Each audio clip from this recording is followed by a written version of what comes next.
నమస్తే, నేను Sreeja, tarot card reader, crystal healer and horoscope reader. ఈ ఎపిసోడ్స్లో మనం ద్వాదశ రాశులకి సంబంధించిన అందరికీ కూడా అన్ని రాశులకి టారో కార్డ్ ప్రెడిక్షన్స్ ద్వారా ఎలా ఉండబోతుందో చూద్దాము. అలాగే మీలో ఎవరికైనా సరే టారో కార్డ్ రీడింగ్ కోర్స్ కానివ్వండి, క్రిస్టల్ హీలింగ్ కానివ్వండి, learning about crystal, switch word therapy, manifestation techniques కానివ్వండి, ఇలా ఎవరైనా నేర్చుకోవాలనుకుంటే స్క్రీన్ మీద కనిపిస్తున్న నెంబర్స్కి కాల్ చేసి మీరు క్లాసెస్కి సంబంధించిన వివరాలు అడిగి తెలుసుకోవచ్చు. అలాగే క్లాసెస్కి రిజిస్ట్రేషన్ చేసుకోవచ్చు. దాంతోపాటుగా ఎవరైనా సరే certified and natural non heated gem stones కావాలనుకున్నా, క్రిస్టల్స్ కావాలనుకున్నా, క్రిస్టల్ బీడ్స్ కానివ్వండి, జెమ్ స్టోన్ జ్యువెలరీకి సంబంధించిన ఐటమ్స్ కానివ్వండి, మనకు కావాలనుకున్నా కానీ ఇదే నెంబర్ మీద సంప్రదించవచ్చు. అలాగే ఈ ప్రెడిక్షన్స్ వచ్చేసి మనకి జనవరి 16వ తారీఖు నుంచి 31వ తారీఖు వరకు కూడా వర్తిస్తాయి. మీలో చాలామంది నన్ను పర్సనల్గా మెసేజ్ చేసి అడిగేది కానివ్వండి, కాల్స్లో అడిగేది కానివ్వండి, మీరు ఏదైతే స్విచ్ వర్డ్స్ వీడియోలో చెప్తున్నారో అవి మాకు అర్థం కావట్లేదు, డిస్క్రిప్షన్లో పెట్టినవి కూడా మేము అర్థం చేసుకోవడానికి కష్టంగా ఉంది, దాన్ని ఎక్స్ప్లెయిన్ చేసే ప్రయత్నం చేయండి అని చెప్పి చాలామంది అడుగుతున్నారు. మీ అందరి కోసం ఇప్పుడు నేను pin to pin, point to point explain చేసే ప్రయత్నం చేస్తాను. ఎవరైనా సరే వీడియో చూస్తుంటే మీరు ఒక బుక్లో కానివ్వండి, ఒక పేపర్ మీద కానివ్వండి రాసి పెట్టుకోండి, మీకు ఎలాంటి కన్ఫ్యూషన్స్ లేకుండా ఉంటుంది. ఎవరైతే మేము బిజినెస్ స్టార్ట్ చేసామో, బిజినెస్లో ఎలాంటి గ్రోత్ లేదు, స్టార్ట్ చేసిన తర్వాత చాలా బాగుంది, తర్వాత నుంచి బిజినెస్ చాలా డల్ అయిపోయింది, మేము మా చేతి డబ్బులతో బిజినెస్ నడిపించాల్సి వస్తుంది, మనీకి మాత్రం చాలా ఇబ్బంది పడుతున్నాము అనుకునే వాళ్ళు కావచ్చు, కెరియర్ చేంజ్కి, జాబ్ చేంజ్కి సంబంధించి చాలా ప్రయత్నాలు చేస్తున్నాము కానీ ఎలాంటి గ్రోత్ అనేది ఉండట్లేదు, ప్రమోషన్స్ కావచ్చు, ఆన్ సైట్ ఆపర్చునిటీస్ కావచ్చు, ఏదైనా సరే అవకాశం అనేది మాకు రావట్లేదు, ఎంత ప్రయత్నం చేసినా, ఎంత హార్డ్ వర్క్ చేసినా, ఎంత ఎక్స్పీరియన్స్ ఉన్నా, ఎంత టెక్నికల్ స్కిల్స్ ఉన్నా కానీ మాకు గ్రోత్ అనేది రావట్లేదు అనుకునే వాళ్ళు కానివ్వండి, కెరియర్లో మంచి స్థాయికి మీరు ఎదగాలి అనుకునే వాళ్ళు కావచ్చు, బిజినెస్లో కూడా అన్లిమిటెడ్ మనీ ఫ్లోలో మీరు చేసే వృత్తి వ్యాపారాలలో అన్ని విధాలుగా కూడా అన్లిమిటెడ్ మనీ ఫ్లో ఉండాలి, సక్సెస్ ఉండాలి, మీ బిజినెస్కి మీకు మంచి పేరు రావాలి, కెరియర్ పరంగా కూడా మంచి గ్రోత్ కావాలి అనుకునే వాళ్ళు ఈ స్విచ్ వర్డ్ని నోట్ చేసుకోండి. మీరు ఎలా రాయాలి అనేది మాత్రం నేను డిస్క్రిప్షన్లో మెన్షన్ చేస్తాను, బట్ వీడియో పూర్తిగా చూడండి. ఎవరైతే మీరు చేసే వృత్తి వ్యాపారాల్లో బాగా రాణించాలి అని అనుకుంటున్నారో వాళ్ళు పోవర్టీ క్యాన్సిల్. ఈ పోవర్టీ అనే క్యాన్సిల్ ఏం చేస్తుందంటే, మీకు ఏదైతే దరిద్రం ఉందో, అలాగే మీ పనులు ఏదైతే ముందుకు నడవట్లేదో, అలాగే మీకు ఏదైతే అప్పుల బాధలు మిమ్మల్ని పట్టి పీడిస్తున్నాయో, బిజినెస్ని మీ చేతి డబ్బులతో నడిపిస్తున్నారు తీయలేక ఒక ఆశతో అనుకునే వాళ్ళు కానివ్వచ్చు, మా కెరియర్లో ఎదుగుదల లేదు అనుకునే వాళ్ళు కావచ్చు, వచ్చే శాలరీ మాకు సరిపోవట్లేదు, ప్రతి నెల మళ్ళీ కొత్తగా అప్పు చేయాల్సి వస్తుంది, అడ్జస్ట్మెంట్ చేయాల్సి వస్తుంది అనుకునే వాళ్ళకి బాగా ఉపయోగపడుతుంది పోవర్టీ క్యాన్సిల్. నేను డిస్క్రిప్షన్లో మెన్షన్ చేస్తాను, హైఫన్తో సహా నేను ఎలా అయితే మెన్షన్ చేశానో అలాగే ప్రతి స్విచ్ వర్డ్ కూడా రాయాలి. రాసేటప్పుడు గ్రీన్ కలర్ పెన్ యూజ్ చేయండి. కెరియర్కి సంబంధించి గ్రీన్ కలర్ పెన్తో టాప్ టు బాటమ్ 28 సార్లు మీరు క్యాపిటల్ లెటర్స్లో మాత్రమే రాయాలి. ఒక వర్డ్ తీసుకోండి, ఒక వర్డ్ పైనుంచి కిందకి టాప్ టు బాటమ్ మీరు రాయడం పూర్తయిన తర్వాత ఇంకొక వర్డ్ రాసుకోవచ్చు. అలా చేసే పద్ధతిది, హైఫన్తో సహా మెన్షన్ చేసి రాయాలి స్విచ్ వర్డ్ ఎప్పుడూ కూడా. Okay, poverty cancel. అలాగే రెడిక్యులస్ చార్మ్ అనేది ఏం చేస్తుందంటే, మీకు బిజినెస్లో ఎవరికైనా ప్రమోషన్స్ ఆగిపోతుంటే కనుక, లేదు మాకు కెరియర్లో ఎలాంటి గ్రోత్ లేదు అనుకునే వాళ్ళకి, బిజినెస్లో ఎలాంటి గ్రోత్ లేదు అనుకునే వాళ్ళకి బాగా ఉపయోగపడుతుంది. అలాగే ఫైండ్ డివైన్, మీకు అన్లిమిటెడ్ మనీ ఫ్లోకి ఫైండ్ డివైన్ అనేది యూస్ అవుతుంది. టుగెదర్ ఫైండ్ డివైన్ కౌంట్ అనేది ఆన్.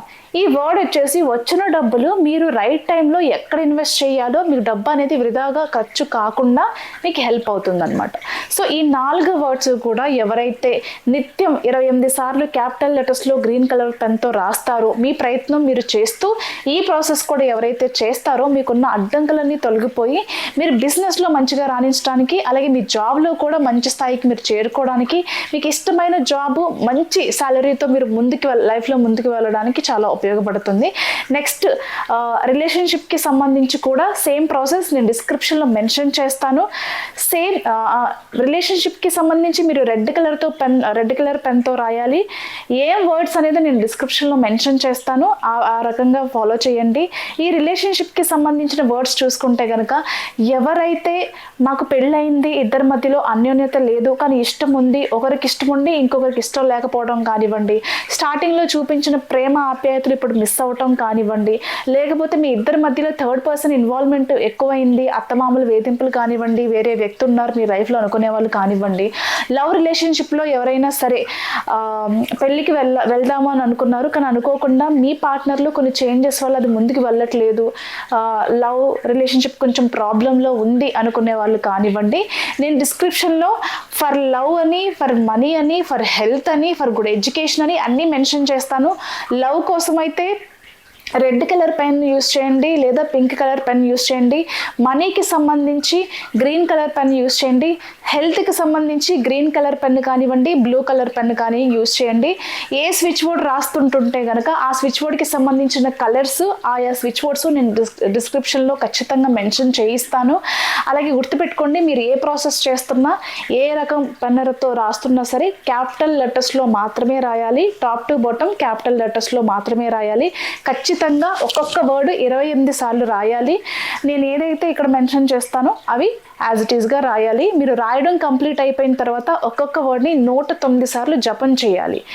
ఓకే, మీరు రాయడం పూర్తి అయిపోయిన తర్వాత ఒక్కొక్క వర్డ్ని 109 సార్లు జపం చేయాలి. చాలా క్లియర్గా చెప్పాను, డిస్క్రిప్షన్లో మెన్షన్ చేస్తాను, ఇంకొకసారి చూసుకునే ప్రయత్నం చేయండి. Thank you so much. వృషభ రాశి టారో కార్డ్ ప్రెడిక్షన్స్ చూద్దాము. వృషభ రాశికి సంబంధించి మీరు ఎవరినైతే చాలా బలంగా నమ్ముతారో, మరీ ముఖ్యంగా లవ్ రిలేషన్షిప్లో ఉన్న వాళ్ళు కానివ్వండి, మ్యారేజ్ అయిన కపుల్స్ కానివ్వండి, ఎవరైనా సరే, అంటే నా భర్తకి నేనే అన్ని ప్రపంచం, నేను తప్ప వేరే ప్రపంచం ఉండదు అనుకునే వాళ్ళు కానివ్వండి, లేకపోతే నా బాయ్ ఫ్రెండ్ నాకే సొంతం, లేకపోతే నా గర్ల్ ఫ్రెండ్ నాకే సొంతం, వాళ్ళు ఎవరితోనే మాట్లాడరు, నేనే అన్నిటికీ అనుకునే వాళ్ళు కానివ్వండి, మీకు కళ్ళు చెదిరిపోయే అద్భుతమైన నిజాలు, అంటే వాళ్ళు మీ లైఫ్లో అంటే వాళ్ళ లైఫ్లో మీరు కాకుండా వేరే వ్యక్తులు ఉన్నారు, మీకైనా చాలా ఇంపార్టెంట్ పర్సన్ ఉన్నారు అనే నిజాన్ని తెలుసుకుంటారు ఖచ్చితంగా. కాబట్టి ఎవరిని నమ్మి మీ వ్యక్తిగత విషయాలు కానివ్వండి, మీ ప్రొఫెషనల్ విషయాలు కానివ్వండి, మీ లైఫ్కి కానివ్వండి, మీ ఫ్యామిలీకి సంబంధించిన విషయాలు కానివ్వండి, ఏ సీక్రెట్స్ కూడా చెప్పే ప్రయత్నం చేయకండి. ఎప్పుడైతే మీరు ఎదురు తిరుగుతారో మిమ్మల్ని వేరే రకంగా బ్లాక్మెయిల్ చేసే అవకాశం ఉంది. అంటే ఇంటెన్షనల్గా మిమ్మల్ని బ్లేమ్ చేయడం, మిమ్మల్ని ఇన్సల్ట్ చేయడం, మిమ్మల్ని డౌన్ చేయడం, ఏదో ఒక పాయింట్లో మీరు ఏదైనా ఇన్ కేస్ ఇంతకుముందు ఏదైనా వేరే వాళ్ళ గురించి చెప్పినా, ఇన్ కేస్ చిన్న చిన్న తప్పులు ఏదైనా ఉంటే కూడా దాన్ని అడ్డం పట్టుకుని మిమ్మల్నే ఇరికించే ప్రయత్నం చేస్తూ ఉంటారు. కొన్నిసార్లు ఇన్ కేస్ మ్యారీడ్ కపుల్స్ విషయంలో అయితే కనుక మేబీ ఇన్లాస్ వల్ల, అత్తమామల వల్ల, కుటుంబాల వల్ల, ఇతరుల జోక్యం వల్ల ఎక్కువ ఇబ్బందులు వచ్చే అవకాశం ఉంది. దాంతో పాటుగా లవ్ రిలేషన్షిప్లో చూసుకుంటే కనుక థర్డ్ పర్సన్ ఇన్వాల్వ్మెంట్ కానివ్వండి, ఇల్లీగల్ అఫైర్స్ కానివ్వండి, ఏదైనా అనుకోండి,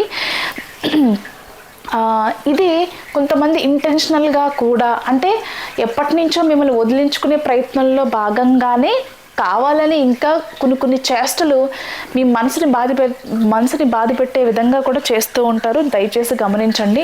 ఎమోషనల్గా చాలా ఇన్బ్యాలెన్స్గా అనిపిస్తుంది, లేనిపోని ఇల్యూషన్స్ అన్నీ ఉంటాయి. అంటే మనం ఒక పర్సన్ మీద డిపెండ్ అయినప్పుడు ఆబ్వియస్లీ కొంచెం మనకి ఆ బాధ కానివ్వండి, ఆ పెయిన్ కానివ్వండి, లేకపోతే ఆ నమ్మక ద్రోహం మర్చిపోవడానికి అందరికీ టైం పడుతుంది.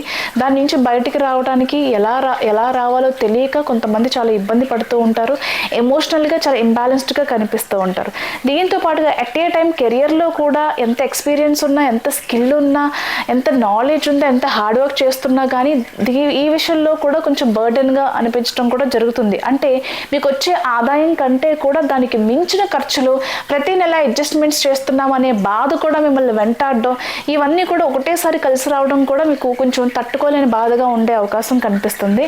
అయితే కొన్ని శుభవార్తలు కూడా ఉన్నాయి. మీరు గతంలో ఎవరికైనా డబ్బులు అప్పు రూపంలో, అడ్జస్ట్మెంట్ రూపంలో ఇచ్చుంటే తిరిగి వస్తాయి.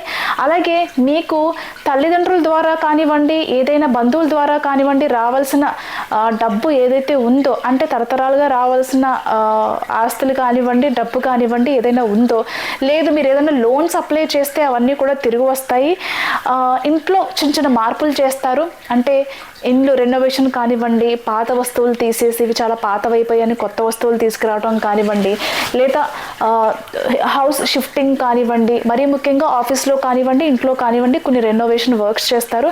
దాంతోపాటుగా వీసాలకి సంబంధించిన ప్రాబ్లమ్స్తో ఎవరైతే ఇబ్బంది పడుతున్నారో అవన్నీ కూడా ఒక కొలిక్కి వస్తాయి. దానికి సంబంధించిన శుభవార్త కూడా వింటారు. ఇతర దేశాల్లో ఉన్న వాళ్ళకి గ్రీన్ కార్డ్కి సంబంధించి, వీసాలకి సంబంధించి, అలాగే మీ కాంట్రాక్ట్ ఏదైనా జాబ్కి సంబంధించి కంప్లీట్ అయిపోతుంది అని ఎవరైనా సరే కొంచెం టెన్షన్స్ తీసుకుంటే కనుక దానికి సంబంధించిన కూడా శుభవార్తలు వింటారు. కొత్తగా జాబ్ ప్రయత్నాలు చేసే వాళ్ళకి జాబ్ అవకాశాలు అందుతాయి. అలాగే కాంట్రాక్ట్ అయిపోతుంది అనుకునే వాళ్ళకి కూడా మరొక కొత్త అవకాశం వచ్చే ఛాన్సెస్ ఉన్నాయి. గ్రీన్ కార్డ్కి సంబంధించిన శుభవార్తలు కూడా వింటారు. All the best.